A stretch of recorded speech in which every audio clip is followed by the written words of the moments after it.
দাউ দাউ আগুনে জ্বলছে পশ্চিমবঙ্গ, ছারখার মুসলিমদের ব্যবসা প্রতিষ্ঠান, বাড়িঘর। ভারতের পশ্চিমবঙ্গে ভোট পরবর্তী সহিংসতা ঘিরে ক্রমশই উত্তপ্ত হয়ে উঠেছে রাজনৈতিক পরিস্থিতি। বিজেপি ক্ষমতা আসার পর থেকেই রাজ্যের বিভিন্ন এলাকায় হামলা, ভাঙচুর, অগ্নিসংযোগ ও হত্যাকাণ্ডের অভিযোগ উঠেছে। শুধু রাজনৈতিক কর্মীরাই নন, ধর্ম বর্ণ নির্বিশেষে সাধারণ মানুষও সহিংসতার শিকার হচ্ছেন বলে অভিযোগ করেছে তৃণমূল কংগ্রেস। ভোট পরবর্তী সহিংসতার তীব্র নিন্দা জানিয়ে প্রশ্ন তুলেছেন তৃণমূলের সর্বভারতীয় সাধারণ সম্পাদক অভিষেক বন্দ্যোপাধ্যায়। রোববার নিজের সামাজিক যোগাযোগ মাধ্যম এক্সে একটি ভিডিও প্রকাশ করে তিনি বলেন, এটাই কি বাংলায় ভয়ের রাজনীতি শেষ করার নমুনা? অভিষেকের অভিযোগ, পূর্ব মেদিনীপুর জেলার খেজুরি এলাকায় বিজেপি আশ্রিত দুষ্কৃতকারীরা ও গুন্ডারাজ কায়েম করে 60টিরও বেশি দোকান জ্বালিয়ে দিয়েছে। এতে সাধারণ ব্যবসায়ীরা চরম ক্ষতির মুখে পড়েছেন।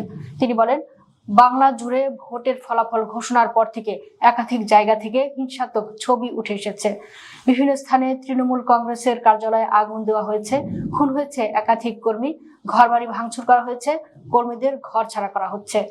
তৃণমূলের দাবি, রাজ্যে বিজেপি ক্ষমতায় আসার পর থেকেই একে একে তাদের কর্মীদের টার্গেট করা হচ্ছে। এখন পর্যন্ত মোট 6 জন তৃণমূল কর্মী নিহত হয়েছেন বলে দাবি করা হয়েছে।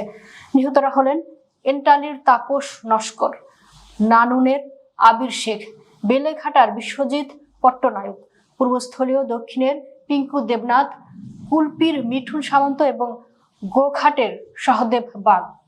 অভিষেক বন্দ্যোপাধ্যায় সামাজিক যোগাযোগ মাধ্যমে আরো লিখেন, মুসলিমদের দোকান জ্বালিয়ে দেওয়া হয়েছে, সাধারণ মানুষের জীবন আজ বিপন্ন। বাংলা জ্বালিয়ে দিয়ে বিজেপি কি এভাবেই ভয় তাড়াবে? তিনি দাবি করেন, খেজুরির নিজ কসবা গ্রাম পঞ্চায়েতের হিজলি শরীফ এলাকায় যা ঘটেছে তা চরম বর্বরতা। তার ভাষ্য অনুযায়ী বিজেপি আশ্রিত দুষ্কৃতকারীদের তাণ্ডবে 60টিরও বেশি দোকান পুড়িয়ে দেওয়া হয়েছে। এতে অসংখ্য সাধারণ মানুষ জীবিকা হারিয়েছেন। অভিষেক বলেন, হিন্দু বা মুসলিম কাউকেই রেহাই দেওয়া হয়নি। এটি কোনো একটি সম্প্রদায়ের ওপর প্রতিহিংসা পরায়ণ আক্রমণ নয়, বরং বাংলার সামাজিক সম্প্রীতি ও গণতান্ত্রিক পরিবেশে বিশ্বাসী সাধারণ মানুষের উপর পরিকল্পিত হামলা।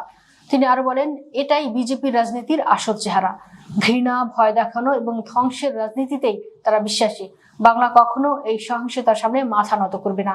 ঘটনার সঙ্গে জড়িতদের দ্রুত শনাক্ত করে কঠোর শাস্তির আওতায় আনার দাবিও জানান তিনি। এদিকে নির্বাচনের জয়ের পর থেকেই বাংলার শহর থেকে গ্রাম সব প্রান্তে রাজনৈতিক সহিংসতার ছবি স্পষ্ট হয়ে উঠেছে বলে অভিযোগ উঠেছে। বিজেপি নেতৃত্ব প্রকাশ্যে শান্তি বজায় রাখার আহ্বান জানালেও তৃণমূলের দাবি, মাঠ পর্যায়ে সহিংসতা বন্ধে কার্যকর কোনো পদক্ষেপ দেখা যাচ্ছে না।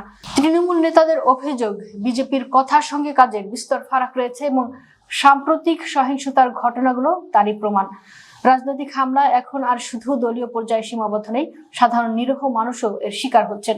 রাতারাতি বহু দরিদ্র মানুষের দোকানপাট পুরো ছাই হয়ে গেছে, হারিয়ে গেছে তাদের জীবিকা।